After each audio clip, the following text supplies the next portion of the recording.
Welcome to the iHemp Hour. My name is Dave Craybill with iHemp Michigan. iHemp Michigan's mission is to educate, inform, and promote the research, development, and cultivation of industrial hemp here in Michigan. iHemp Michigan advocates for wellness in people and the planet through hemp, and it begins with the farmer. We've got a great lineup today. We're excited to have our guests here. We're going to start with Mike Brennan, though. Mike, do you have any news? I do. Just yesterday, Lake Superior State University announced an online cannabis production certificate course that'll start this fall. And it combines their cannabis chemistry and cannabis business in a one-year certificate program. And then there is a lab, but you don't have to do the lab until next summer. So for those that are growing cannabis out there, Lake Superior State will teach you how to do that online. As I've discovered, being a non-farmer, all this stuff is a lot more complicated than I thought. So if that's something that you want to grow, then I have that story at one of my websites, which is MIMarijuanaReport.com. Or you can just let me know and I'll send you a link, send me an email, and I'll send it to you if you're interested in learning more about that program. Lake Superior is one of the few colleges in the state that actually are teaching cannabis chemistry. Which I don't know if I guess that would carry over into hemp. I mean, hemp and cannabis, same family, but I mean, I know there's differences. So I would recommend folks that want to grow, check it out. What the heck? And again, it's online, so you don't have to worry about the COVID stuff. And the lab isn't until summer of 2021. So hopefully we'll be back to normal by then, but who knows? All right, I'm going to turn it over to Blaine Bechtel. Go ahead, Blaine. All right. Thanks, Mike. That's pretty interesting news on that. So anybody looking to get a degree and get a little certificate to help out, that'd be great. Includes business too, business training. So I know that a lot of farmers don't have that business training, so that'll help too. Which is all part of it, because if you're going to grow it, you got to sell it, right, Laurie? That's the way that works. Yeah. Anyways, I'm going to introduce Brad right now. Brad has some real interesting news that happened just the other day in our state, and sounds like we're getting a step closer to him with submitting our plan to USDA. So Brad, can you fill us in on that? Yeah, Blaine. Yesterday, the governor signed Senate Bill 850, and I think we've discussed that here on the iHemp Hour a couple of times. It was part of a several bill package moving through the Senate, and it needed to get passed before the legislature broke this summer to ensure that we would have a Michigan-specific plan submitted to the feds and approved in time for deadlines this fall. So let me see, Senate Bill 850, which passed with very little fanfare and was signed yesterday, so it's in law, basically paves the way for Michigan to make a state plan and send it to the federal government so that we're in compliance with federal law. I think a lot of people probably know that Michigan's been operating for the last couple of years on a research permit through the state of Michigan, but we actually need our own state program. And so in order to get there, we have to have this bill passed and on the books so that they can get the state plan sent over to the Fed, who will then have 60 days to approve it. From what I'm hearing, USDA has been getting state plans approved or not approved well within that 60-day timeline. So Michigan's already got its plan approved. They say they're going to be submitting it really soon. Other bills in that package were 852 and 3, which were duplicates of Senate Bill 850, and they're an insurance policy that will sit in the Senate and stay there just in case the federal government rejects Michigan's plan. We'd have another bill set up to start the process over again more quickly and still make the deadline. Senate Bill 851 updated the criminal code, but based on what was in Senate Bill 850, it's no longer needed, so that bill's probably not going to move. If anybody's got any questions, I'll absolutely try and field them, but the big news is we're on the way. What's the likelihood the feds won't go for the plan? Do you have any idea? Oh, it's pretty low, Mike. The state understands exactly what the parameters the federal program are going to be, and so they're writing their plan so that Michigan's program complies with federal law. It's great, pretty straight up. All right. Well, thanks, Brad. That's great news. We'll definitely try to get that up on the website so people can review that bill in detail if they like and see what changes we're going to have coming next year. Now, remember that these changes are going to take place as of November 1st this year. So we want to make sure everybody's got their testing done and everything else before that date, so you don't fall into those new plans or those new rules that are going to be out there for that. So Can I jump in there real quick, Blaine? Yeah. I received a call yesterday, and I just want to let everybody know that we still have members. If you look at the business directory, who have seedlings available. This is a great opportunity. We're still on the research program. Wherever you're at in the state of Michigan, we can connect you with the resource to pick up a few plants and throw them in the dirt. It's $100 for the grow license. I encourage you to do that. This is an opportunity this year that's going to go away. When we go to the USDA plant, everything gets more expensive and more complicated. So, we have seedlings available. You can get them. Thanks, Dave. Also, don't remember that if you're also looking for other stuff too, we've had calls in the last few weeks for some processors and some product and isolate, stuff like that. We've got that business listing on there. You really utilize that because there's a lot of people that got a lot of talents out there and some of the things you may need if you're looking for help with getting your product marketed or sold or processed or get it growing. So, all right. Well, a lot of news I'm going to cover today, this morning here. The very first thing I'm going to cover is there's been a nationwide recall of all clear hand sanitizer and moisturizer and disinfectant due to potential presence of undeclared methanol. So what's happening, and there's been a number of releases that have come out of this, and that's why I'm kind of taking a minute to talk about this, is there has been a lot of hand sanitizer that has been put on the market saying it has ethanol in it, which is approved, and that's what's one for. But what FDA is finding when they're testing these products is that it has methanol in it, which is wood alcohol. The FDA is warning consumers and healthcare providers that the agency has seen a sharp increase in hand sanitizer products that are labeled to contain ethanol, also known as ethyl alcohol, but have tested positive for methanol contamination. Methanol or wood alcohol is a substance that can be toxic when absorbed through the skin or ingested and can be life-threatening when ingested. The agency is aware of adults and children ingesting hand sanitizer products contaminated with methanol, and that has led to recent adverse events, including blindness, hospitalization, and death. So you can get more information on this if you just do FDA government and put in update hand sanitizer. I'm sure that it will bring you to this, and there's a whole list they have there.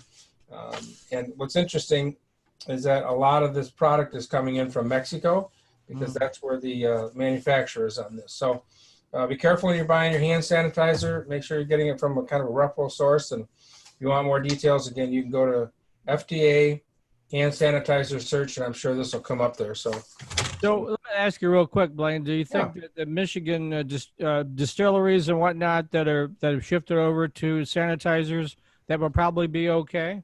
Yeah. Oh yeah, that shouldn't be a problem at all. No. Yep. Nope. There's many of them that have done that. Many of our small breweries have also craft brew. They switched over and made some. So a lot of good stories about that. So just be careful when you're buying it. And again, if you're real concerned, I would say if it's come from Mexico, that might be one flag to look at right away on that. And then again, you can go to this list. It's quite a long list of products that they've got out under different names from Mexico. So, Dave, have you got the farmer share? Can you put that up on the screen? Oh, I was not prepared for that. Why don't you jump to the next thing and I'll find that. Yeah, one thing I want to bring up is I want to show you something about the farmer share of the dollar of what we get in what they get for products that are sold in the store. The other thing I want to talk about, there's been some new assistance programs that have come out. There's a $15 million Michigan Ag Safety Grant Program to support critical farm food processing worker safety.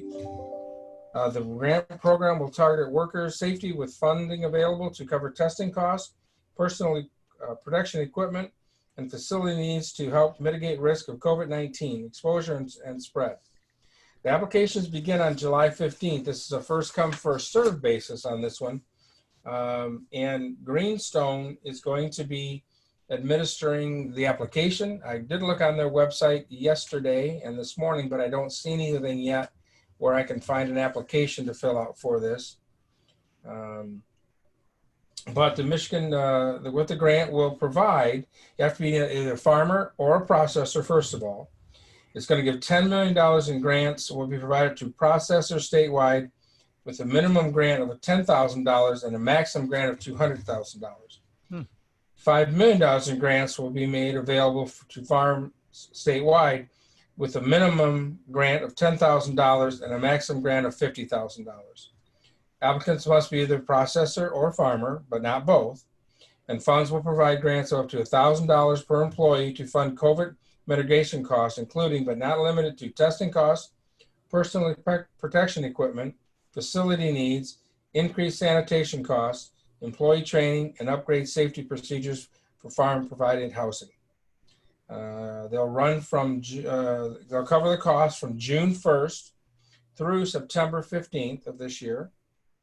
And again, the application period begins on July 15th, and they'll be awarded on a first come, first served basis. So next week, we'll have a little more information on that.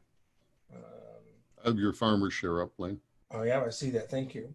And a couple other, to qualify for it, a minimum of 10 employees you have to have, proof of good standing with the state of Michigan, certificate of good standing, which you can get online, and attest that the business is current on all state, local, and real estate taxes, or is otherwise contesting them in good faith. So again, we'll have more information on that, but some more assistance coming to help farmers out for that. So what Dave's showing right now on the screen, National Farmers Union puts this out with every newsletter they do, and it just gives you an idea of what the farmer gets out of different products. So if you have bacon in the top corner, everybody loves bacon, right? So $6 retail, farmer gets 65 cents. You know, $1.82 out of the steak. The bread, 10 cents out of a loaf of bread. Carrots, $1.49. So we're going to put this up on the site so you can see it there. But it's just interesting to see what little or what percentage of the farmer gets out of different products. Now, when you look at eggs, it's almost half that they're getting out of eggs, right? So You look at milk, yeah. Milk, yeah. So Flour is pretty good. Mhm. No, actually, no, that's bad. That's the other direction. Yeah. So anyways, it's that was interesting, kind of fun to put it up there, and you can see what different comes out of there.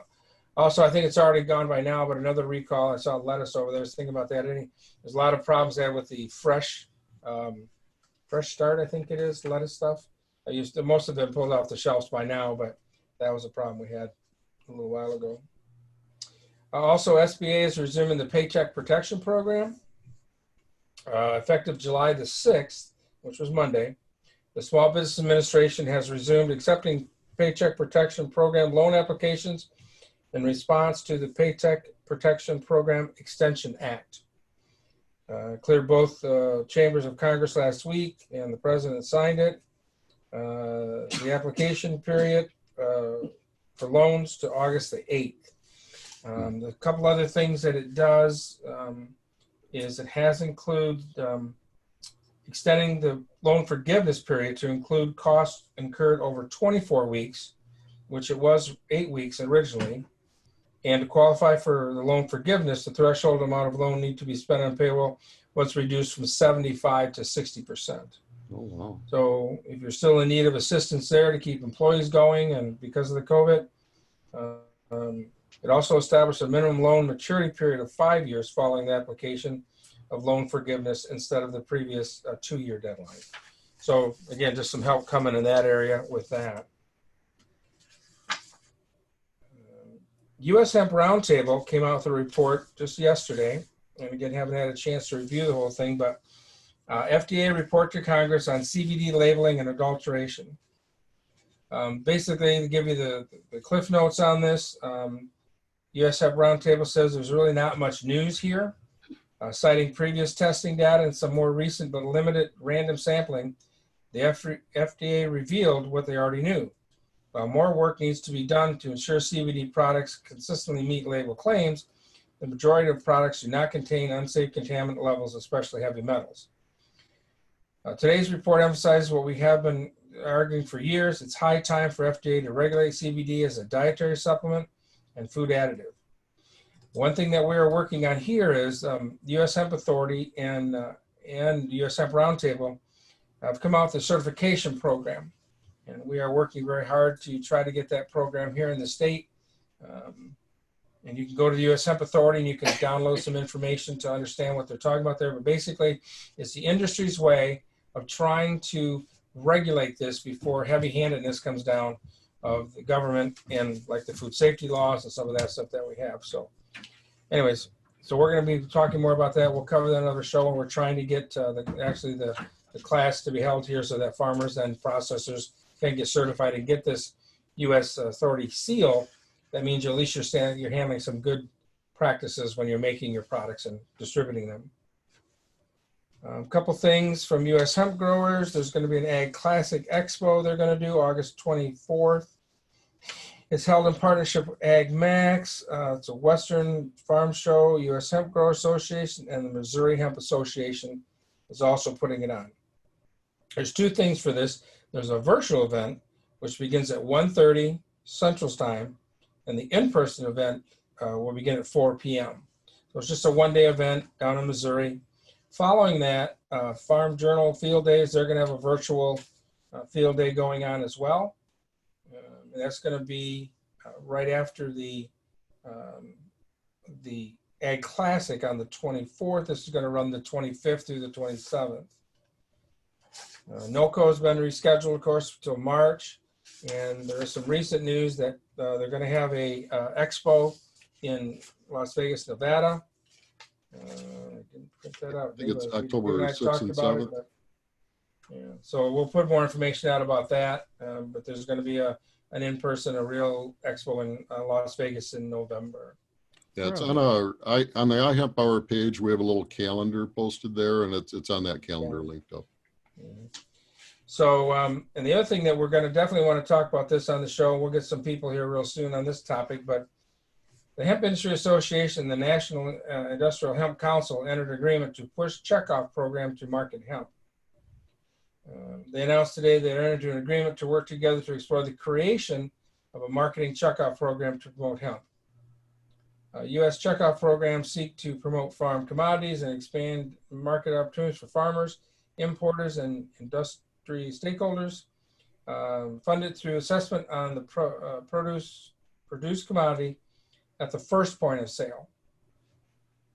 The checkoff program allows producers of commodities to pool resources for research, education, and promote efforts that can expand sales and improve production efficiencies. So certainly a topic we're going to want to cover. If that does come down, it would be a national thing. There'd be a vote of all the hemp producers. In the past, when they've done this, they ran usually the election, if you want to be in or out of it, through the USDA Farm Service Agency offices. So I would assume that would probably be the same way if and when that comes down. The last thing I'm going to remind everybody about is you do need to make sure that you get to the FSA office and report your acres. Again, it's not a requirement for this year, but it will be for next year. But we have got some news, and I believe tomorrow we're going to hear some news about the hemp from last year being available under the CFAP program. So I think the efforts of everybody sending in the information, proving that we had a reduction in the market, has allowed us now to get that included in the program. And we should know more tomorrow, according to an FSA office I talked to, but they just haven't had all the details come out yet. So we'll certainly be covering that next week on the program for sure. So, all right, that's a lot that I know I covered today, but that's where we're at. So Dave, back to you. All right, we're going to have our own little show today, our little training class. Lori Putt has been one of our iHemp members that's always willing to share, and she's dove deep into the topic of retail and labeling. I've been picking her brain about labeling, and it's like, Lori, we need to talk about this on the iHemp Hour. So welcome, Lori. We're so happy to. Why don't you tell us a little bit about HOH Hempnotize, how you got to where you're at, and what's going on? Dave, I think you got her muted, Dave. Oh, yep, she's muted. Did you mute yourself, Lori? She did. You got to unmute there. All right, I got to find her. Yeah, I said it so no one can unmute themselves. You should be unmuted. There we go. Now she's good. All right. Yep, I got it now. So thanks, Dave. So yeah, happy to be here today. And as many farmers in hemp, what I would say is, we started thinking we were just going to grow the hemp, and then we were going to hand it off to a processor, and that would be it. We would be like growing it and handing it off. Well, that didn't go exactly that way. last year, and where we found ourselves was we needed to be fully integrated. So we needed to really do the full span if we were going to be able to use all the hemp that we had and that we had planted. So we went down the road of finished goods. And so kind of that finished product line, shelf ready, white label. And so I had to do a lot of research on how do you, where do you go look for that? What does that look like? How are you actually going to do it in the market? So I'm not an expert, but I'll share with you today the learnings that we've had, over the course of the last year as we've marketed our products, but more important, as we've learned about, what has to be on the label, what doesn't have to be on the label, what kind of questions do you need to ask yourself before you even go down this road. And so I'm going to share that with you today. I have a little bit of a presentation. Please, anybody has any questions, just come in at any time. Yeah, you can enter them in the chat while the chat opens. So okay. That's so possible. tell me when you guys can you guys see it? You can see it. Yep. Yep. All right. Yes. So let me put it in slideshow just to be easier, I think. So you can see, what we've really been doing is really looking at widening our product line. And some of you I've met along the way in different trade shows, but really trying to test the market, first of all, to even see what do people want with CBD in it, right? So where's the market? What do they want? What do they want to look at? What do they want to use with CBD in it? And what I would tell you, the number one thing we have to do and be complete advocates on is really making sure that we educate, the general population, because the general population, just as ourselves, it really needs education on when I go to buy something with CBD, what should I buy and what does it mean to me? And so if we look today, I'm going to talk a little bit about retail selling, labeling, selling in an FDA compliant way. And this is one of the things of like what you can and what you can't say. So as you look at, telling people about your products, or you look at your marketing material, what can you actually say in it and what you cannot say in it. And then one of the latest things I've been really working on is we had a farm policy that covered our material all the way to the shelf. But I then decided, I really needed to look at product liability. So I wanted to share with you, because if you're really going to go to, if you think about it, you're going to get into, if you start with family and friends, that's one thing. But as you start to go into some of the medium-sized to bigger stores, they're asking you for your product liability. They're asking what type of liability you have. They also, because as many people know, when you think about an ingestible, FDA hasn't approved that, right? So, those are other tough things for people to do. They're on every single shelf. They're everywhere. But in fact, they are not FDA approved. So I'll walk through some of that with what I've learned anyways. And please, anybody who has had other experiences, please jump in and share those, because I think we all win when we share and we learn from one another. And which is why I love the iHemp show so much, is it is about education and it's about helping each other, because it's new and it's ever changing. And there's always things, as you talk to different people, you learn and that you can incorporate it into, whatever it is you're doing and how far down the chain you're taking hemp. So with that, one of the things about retail, so, and this is like shelf ready products, or if you're going to do white label products, you're going to do a private label, right? How are you going to do that? Are you going to do it in your kitchen? Which, by the way, people do. Do you do it in, are you going to have a formulator do it for you? Are you going to private label with a large corporation? And when you really think about your marketing plan, it's really important to understand, what am I trying to do, right? Is it I just want to get rid of my hemp oil, or do I want to be a CBD, really provider of the best products in the market? Do I want to be fully integrated? We happen to be fully integrated because we started with the farm. So starting with the farm, we then found ourselves fully integrated from, seed to, or a clone to the end product. And where we've done it is we've actually partnered with formulators, right? So we use our oil in the using a formulator. Other people, you can just actually buy products. Now that doesn't help me if I'm a farmer, because my biggest issue was I had oil and I needed to do something with the oil. So buying a white label or a private label was not something that I really wanted to do, because I can do that without growing anything.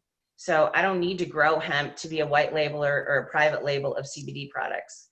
But since I already had the hemp and I already had the oil, I needed to figure out a way to use my oil to get to the shelf-ready products. So that's the route that we went. You also have to make sure you understand, do you have a workforce? Do you have a sales force? How are you going to get your product to the shelf? Because, 3 years ago, you didn't see a whole lot of CBD on the market, right? Charlotte's Web was the big name everybody went to, but today there are thousands of brands of CBD. So what sets you apart? Why would somebody want to buy your product over someone else's? And so you really need to make sure you understand that marketing plan with your sales force. Are you going to just be online? Are you going to do Amazon? Or are you going to be in stores? And if you're going to be in stores, what does that mean, right? And how do I get in the stores? Because again, everybody's knocking on the door. And how do I get traffic to my website, right? This is where you call Dave. This is where we help each other, yes, right? We call Dave and say, Dave, okay, website up. How do I get traffic to my website, right? Because that's not a simple thing either. You don't just throw a website up there and think that everybody's going to be able to go and find you and be able to buy online. I mean, it takes time, it takes branding, it takes reviews, and it takes constant, I'll say,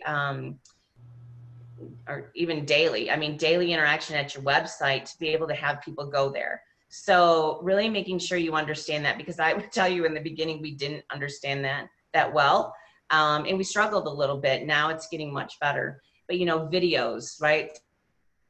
So we used to do all these, I'll say just snippets on Facebook and other social media. Now we started to do videos.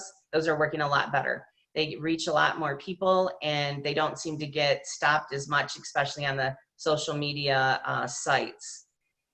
And then, do you understand enough about how to label your CBD products? And I'm going to tell you, this is from the beginning, back in October to today. I mean, I think our label has probably changed 10 times.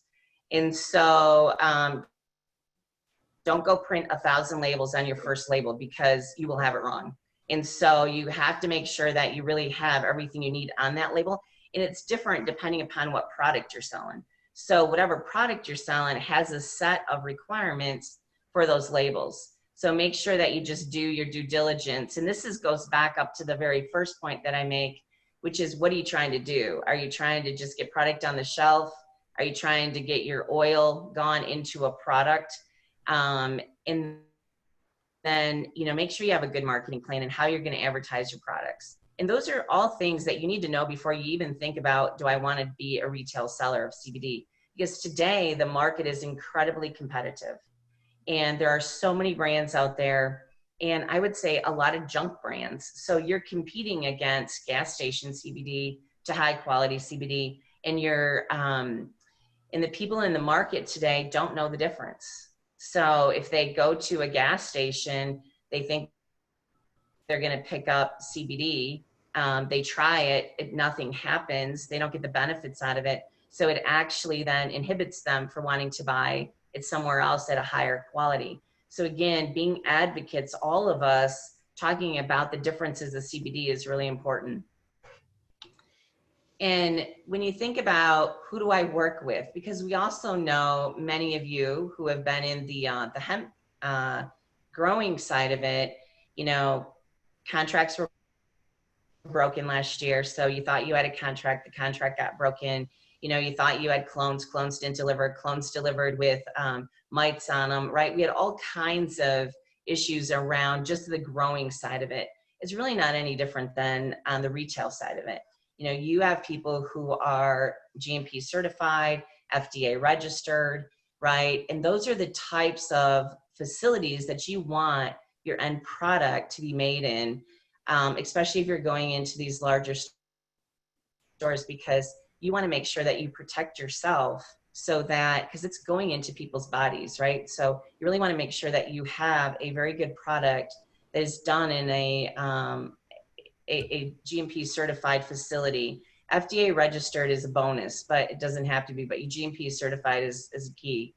Producing in the US, you heard Blaine talk about Mexico. I would tell you, if you're going to do anything and you're going to put products on the shelves, make sure they're USA produced, not Mexico, not China. I bought product from China and I had it and I sent it for testing just because I couldn't believe the prices that they could put on their product. So I bought the product, I sent it to the lab just to test it. And in some oil that I had bought, actually the majority of that oil was like an olive oil. And so it didn't even have the CBD in it, but nobody knows that, right? Because they're just buying it off the market. So make sure that you really are buying USA hemp, and you're also making sure that your products and the raw materials that go into them are actually here in the US. And then when you're looking at however you're going to do it, your supplier, your formulator, however you want to do it, make sure you understand their product line. So, do you want one? Do you want two? Do you want three? How many suppliers and formulators do you want to work with, right? And, because again, it becomes a lot of work. And so how do you minimize, how do you try to get your scale with the product line that you want? Like for us, we're in beauty care, we're in pet care, we're in relief. And then we have, right now we just launched like shaving cream, shaving lotion, right, to test the market. So understanding what that capability is with whoever you're partnering with to have leading product development is really important. So, and again, it just depends on how far you want to take it. If you want to be local, if you want to do friends and family, or you want to actually go into larger stores. So those are all questions you need to ask yourselves as you get started. Are they cost competitive, right? Because what are you going to earn off of it? Because you do have to do the work. So making sure that you're cost competitive with the rest of the market. Where do they get their hemp from? So where are they buying from it? Do they have certificate of analysis? What I'm going to tell you is if you buy a product and they don't provide you a certificate of analysis, run. You need to run. They need to provide you the certificate of analysis. You want that third-party testing. And even with that certificate of analysis and the third-party testing, what I would tell you is there's still a ton of variability. So, you can send the same product and you still see variability of your testing. But it's really important that you have your certificate of analysis. Check to see, do they offer you any marketing support, right? So are they helping you in your marketing? Are they helping you with, having, education so that you can educate yourself to be able to actually sell your products? Do they have low minimum order quantities? Because when you're just starting out, you don't want to go buy 1,000, right? I mean, you maybe want to buy 20 to see if it's something viable in the market. Do they have quick delivery times, right? Because how much inventory do you want to hold? Fully compliant with State Department of Agriculture. So making sure that, you're using, again, farms that are, supplying them with, that are hemp registered, right? And that they're farm bill compliant. And so that sounds all simple, but you got to make sure that you want to see some of that paperwork to make sure that whoever you're working with actually has that in place. So those are all things as you think about, I want to be a retail CBD supplier, right? These are things you should think about before you get into that business, and you should line them up and put them in your marketing plan and really understand, do I know all of those things so that I can market appropriately to the people that need it. And so that's kind of the retail side. Now I'm going to go to labeling a little bit, because the labeling, and I just put out here some of our labels. And so, and again, like 10 times, I bet you we've changed our labels. So I should have put in here our very first label to now our label. And we've learned a lot with them. But there's some key things, like your barcoding. When we first did the label, we didn't have the barcode on it. Well, you know what? There's not a store that can use your product without a barcode on it. So you need to have your barcode. Then your QR codes. So when we first started, I was QR coding every single product had its own QR code, and I was keeping track of all those. Well, then I was like, no, that's not so smart. I should just put my C of A's on my website, and then the QR code go to your website, and then you can have all your C of A's there. Like, these are just little things, right? When I was first there, I was trying to do it all, like, I'm like, okay, no, I'll have the QR code there. It goes directly to that product. I'm like, well, that's silly. If I had one QR code for all my labels and it goes direct to my website, then they can get all the C of A's they want for all of my product. Suggested use. It's important to make sure that you put on there what it is and how it is that they should use the product, right? And so you have that, but you also need to make sure that if you can read it, right? My eyes are not so good as I age here, but you know, you That's say it's very clear. I know it is an eye test. You see, I have to move a little closer. But it always says that you need to check with your healthcare provider. Talk to your doctor before use if you're pregnant or nursing or taking any prescription medications. It's a very broad statement, right? Yeah. But that kind of makes sure that, again, that people know, hey, check with your doctor. Now, 9 times out of 10 people do not do that, but you want to have it on your label. Keep out of reach of children. That's on every single label. And when you talk to your lawyer, does your lawyer tell you by doing that, that gives you broad sort of liability protection then? How the lawyers react to that? It gives you more protection. There is nothing that will give you 100% protection, which is why I'm going to talk about product liability insurance. Okay. Right. So that's this the is, CYA. again, Yep. making sure when you say you want to do this, you got to make sure and really think through, okay, now I have a label. So the attorneys have all reviewed the labels, but now something happens. You know, do I have now underlining product liability plus my farm liability that will help if something happens? Plus whoever I'm like, so in my case, it's a formulator, right? So what is their liability? So you also want to make sure that you're tied up with your liability all the way through the chain. And then again, on the front, it's just, what is it, right? So we have a full spectrum, we have a water soluble, right? So you just put both of those on. You don't have to say made in the USA and have your company name on it. We just do, right? So if anybody picks up our product, they know where to go get it. That's just from a marketing perspective. Always have your ingredients. So you do need to put all ingredients on all labels. And then you really need to put your product facts. So what are they taking and how much CBD or hemp oil extract are they actually getting per dropper, right? Because this is a tincture. And so in this case, in a 2000, they get 66.6 milligrams in a dropper. And so helping people understand, because when you look at tinctures on the front end, it says you can have a 10,000 milligram CBD tincture. Well, what does that really mean? Like, how much am I really getting when I actually take the dropper?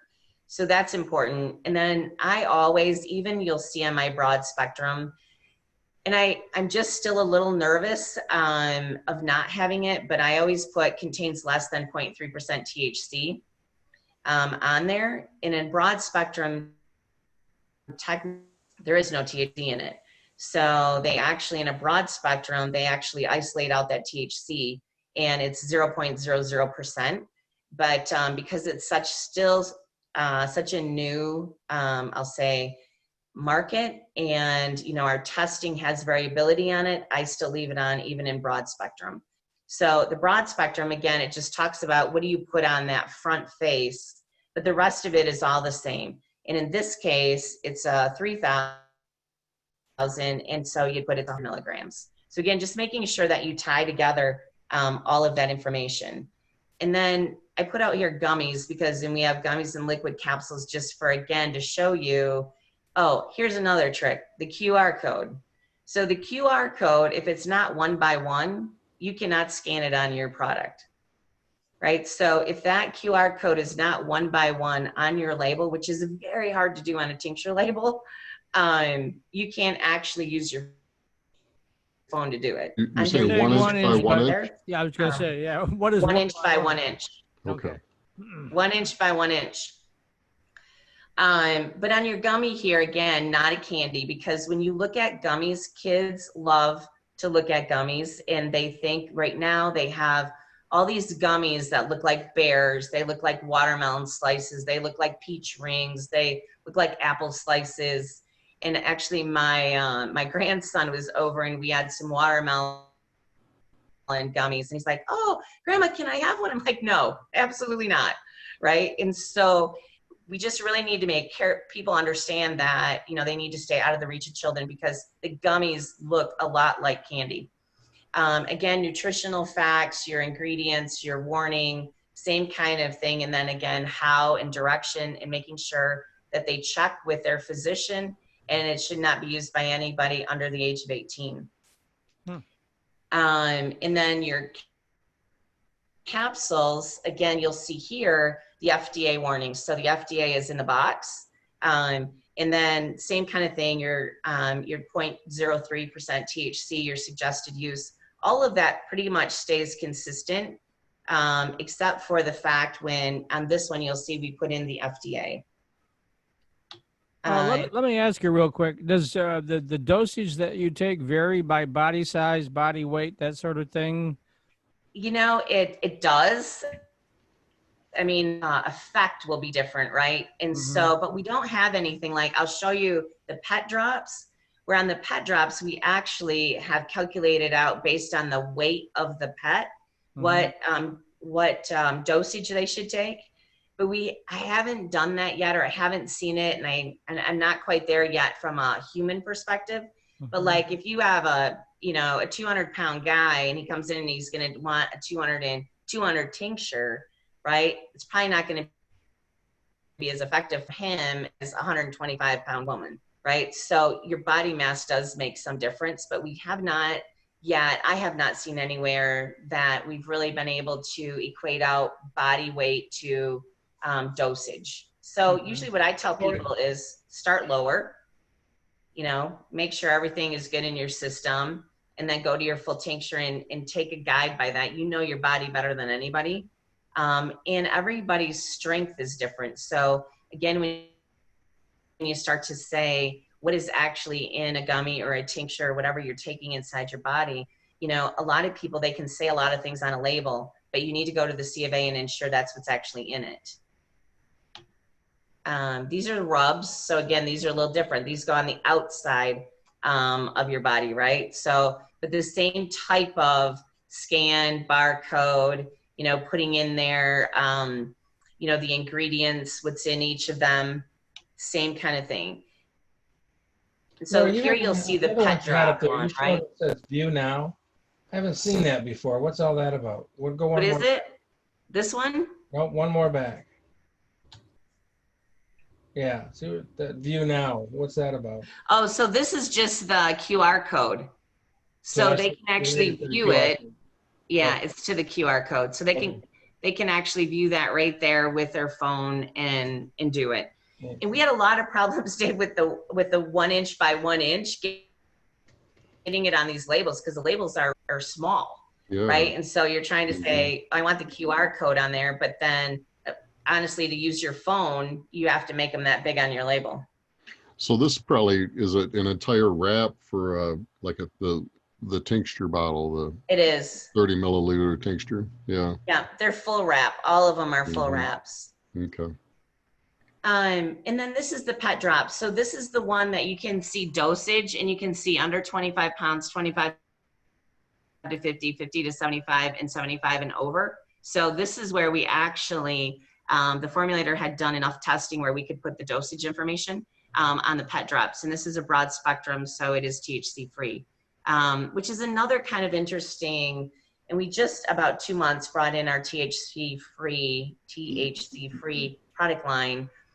I'm still a little hesitant because it still all comes from the plant. And so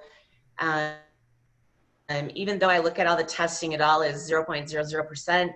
I will say, okay, are we sure? I mean, if somebody would say 100%, there's not 1 ounce of THC in there.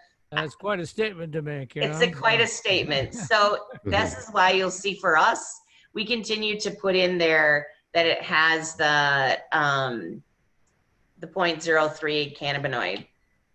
And then these I just threw in, they're just kind of fun. So the other thing is like, have fun with your label. So if you're marketing and you're having fun, I mean, think about why you want to go and do stuff. That was our Halloween special, or Halloween. Our Valentine's Day special. I think Blaine would want that red hot massage oil. So Yeah, that's what I'm thinking. Maybe his wife. And then again, that was just in nano CBD broad spectrum soft gel. So just showing you a little bit of difference with the labels, but it's really important as you look at the labels, what you put in there, right? So making sure that you always have some of those basic things on every single label. Then you can add other things like, the superior quality GMP made in the USA. You don't have to have those on, but you can, right? So again, just make sure wherever you're buying the product or you're making the product that these statements are accurate. So let me ask you a quick question. I'm kind of new to this CBD stuff. I want to back up to the pet treats. What does that calm them down? Does it reduce the inflammation? What exactly does it do? So it's both, actually, Michael. I mean, it's you'll see a lot of pets will get it for pets that just need calming, and the other ones we see a lot where they have arthritis, and so they have pain just like humans, right. And so they use a tincture drop, just like we would use a tincture drop in their mouth. And so the pet drops we have are 500s, and then anxiety is another one, right? Like, so they're anxious. Sure. Or they're a puppy. Yeah, puppies are always anxious. They're a little crazy, so they use them there. A lot of times they'll use what? Well, I have clients. One of my clients, we actually do some trading for some tinctures that I make, and his dog has cancer, and he was using a tincture, and you switched to what I provide him, and it really helps. It's a lot of it's about inflammation, Mike. And that affects a lot of things. Yeah. Yeah. The inflammation is a big thing. I mean, and that's the same thing for humans, right? When they use the tincture, I would say our biggest market by far is inflammation. So it's pain relief, right? Which you can't say, by the way. So you cannot say pain relief. You can say when you relief. Yeah. Mm-hmm. Intense relief, right? But you can't say, and this I just kind of put together just kind of to give people a thought around, how do you say different things like the diseases? Like, you cannot on any label or on any of your marketing material, you cannot do disease claims. So you have to be very careful not to say anything about autism, depression, obesity, colds, flus, cancer, diabetes, okay? Make sure that you don't reference any of that on any of your marketing materials or your websites, right? So like I had to go through our entire website and pull out the word pain, because in the beginning we were using pain relief, and then I'm like, oh crap, I can't use pain relief. So then you have to go wipe out all of the pain, and sometimes it's small things. And so doing diligence on your website and on your marketing materials, because some of the words we use every day all the time, and so we forget that they're actually a disease claim versus what they call a functional claim, which we can use. And so I'll talk about those a little bit as well. Now, does the FDA review your labels? Who reviews the labels to make sure? So we have an attorney, and then we also had all of the relief creams, and we had the tinctures reviewed by the FDA through our formulator. Okay. So again, it's this partnership thing. So what I would tell you is having a good partner is absolutely critical, because they help you with some of those things. Like, when they said, hey, the FDA is coming in, we can, review the labels with them since, you're our partner, blah, blah. I'm like, okay, awesome. So we did all the relief stuff because that's predominant. That's our biggest market today. We have a lot of other stuff, but we sell probably 75% is all into that area. Well, we've got a question here. On your site, are you able to reference links from external sources that claim pain relief? Well, I'll tell you in here, we'll get to that, because there is a thing around researching. What you have to do is you have to put it back in there as a structural function, not as the disease claim. And so the FDA is very fussy about us doing anything around pain. And so you have to use a few different words. But there's a lot of articles. There's tons of articles out there that actually reference pain relief. And I would tell you, even on our website, I need to go check it again. We had all different things, and I had pain and everything. And then when I was working with Formulator, they're like, Laura, you got to take all that stuff off. The FDA was just here, and all that has to go off. You cannot, unless you've been approved by the FDA to actually state it's pain relief. And it's not pain relief, by the way, for the CBD. It's pain relief for something else that's in the product. Then you can say it. So just be careful with that, and again, just to keep yourself out of, the limelight of FDA. And then this is drug therapies. And then these are some things that you can say. So you can say it supports the immune system. You can say urinary tract health, promotes, aids, smooths. It's all these very soft, wide, broad words that you can use when you're looking at it. So when you think about a disease claim to a functional claim, so fight symptoms like flu and cold. Instead, you would say CBD boosts the immune system. Fights insomnia. CBD offers relief for sleeping disorders. Used for arthritis. CBD used in joints and muscle aches. You can use aches. You can use relief, but you can't use pain. Reduces symptoms of ADHD. CBD enhances focus and increases attention span. So you can see these broader statements, right, that you can use. You just can't do any type of disease claim. And to be honest, it's not simple, and you really need to really read really well what you're writing, so that people, and honestly, mine isn't perfect yet, because I still read through things and I'm like, I can't say it that way. I need to say it in a different way. So it's new, but just be careful, because the FDA is out there. They are looking at all the products on the shelf. They are looking at the websites. And so you want to make sure you can be as compliant as possible. Well, let's just say you have something in your label that you inadvertently have in there that you didn't know violated FDA. Do they come down hard on you, or do they contact you and say, no, you can't do that? Or how does that has that happened to you? It has not happened to us, but I do know another company that happened to, and they send you a letter. So the FDA sends you a letter that says that you're not in compliance, because technically they can send you a letter for selling tinctures. Really? Because FDA, it's not approved, right? So they can send you a letter, like honey is another one, right? So if you think about the honey and the CBD and the honey, is another one where the FDA can send you, and what they do is they send you a letter, and then you have to respond to the letter. But you don't want many of those, otherwise you won't be in the CBD business, because they do publicize it. So these, again, this is the studies. I think somebody asked the question about, well, if you're taking it from somewhere else, can you actually say it's a pain relief? It's a study.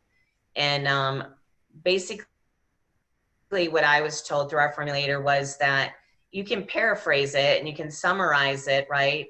But you need to make it a functional claim. Like, it showcases and calming properties, right? So again, not anxiety properties.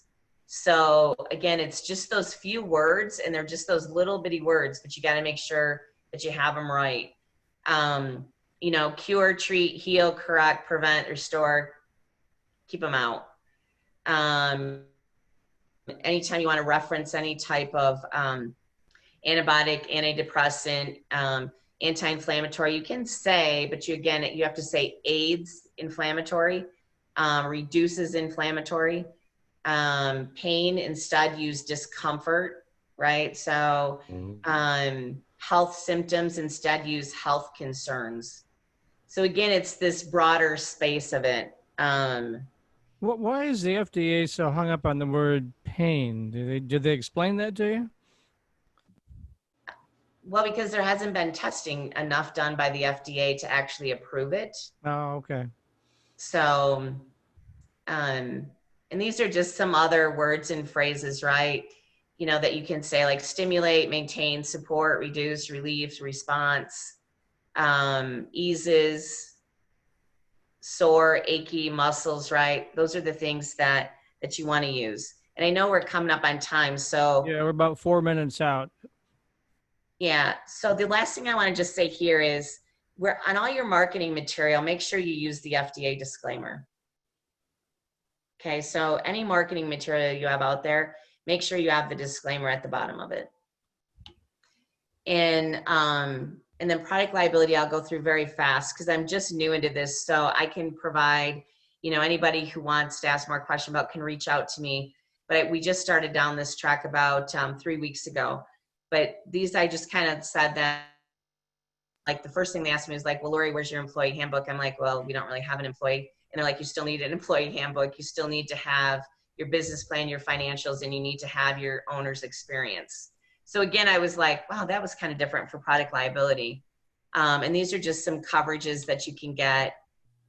These are different things of like what you can cover in your product liability. And then down below, I'm working with Seth, so I put him there. But those are companies that you can consider here in Michigan. This Colonial's Farm and Ranch is one here in Michigan. So just kind of think about that product liability, just like we talked about when you go to market. How are you going to ensure if something happens to somebody, you're protected and you're, with your products? It's really important because it's going into people's bodies. Now, this is really valuable information. Can Dave and Blaine share your slide deck on iHemp? Sure. Yep. Lori, again, we're getting close on time, so I don't want to go too much, but are you willing to work with other people or pass them your advice? Or do you have time to work with people if they give you a call?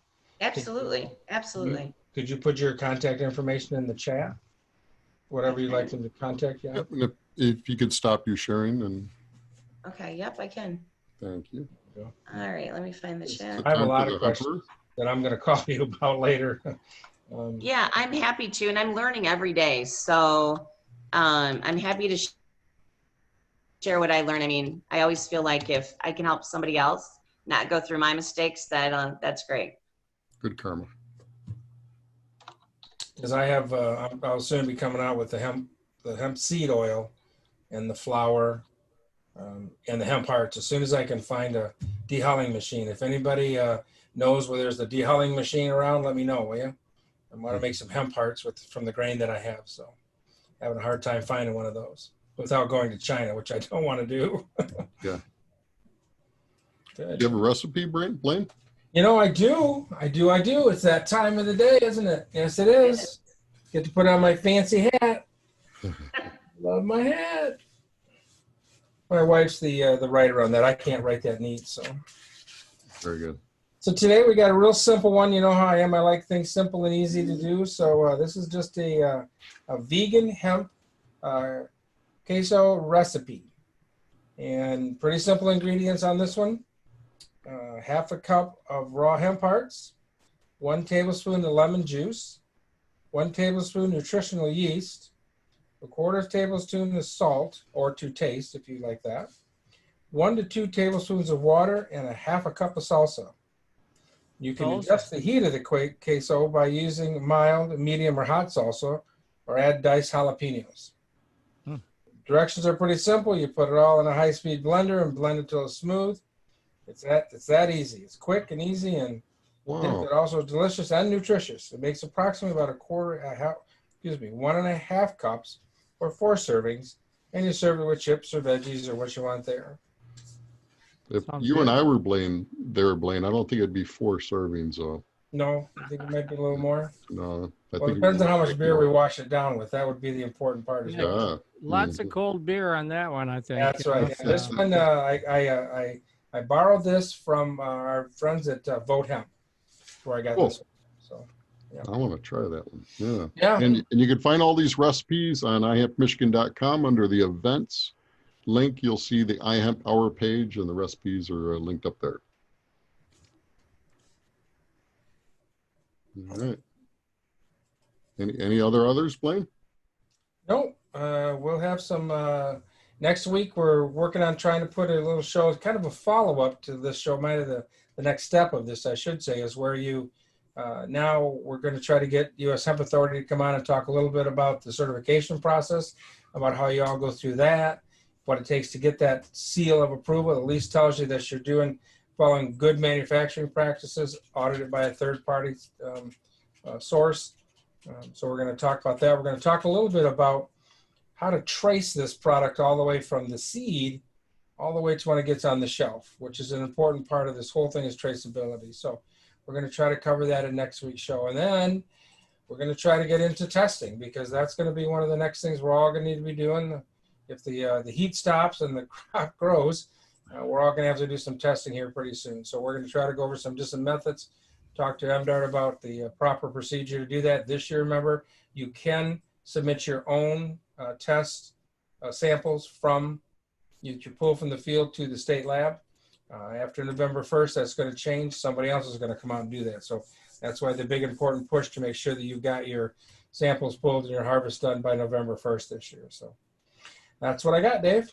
All right, fantastic. Well, thank you, Lori. Really appreciate your time and your willingness to share.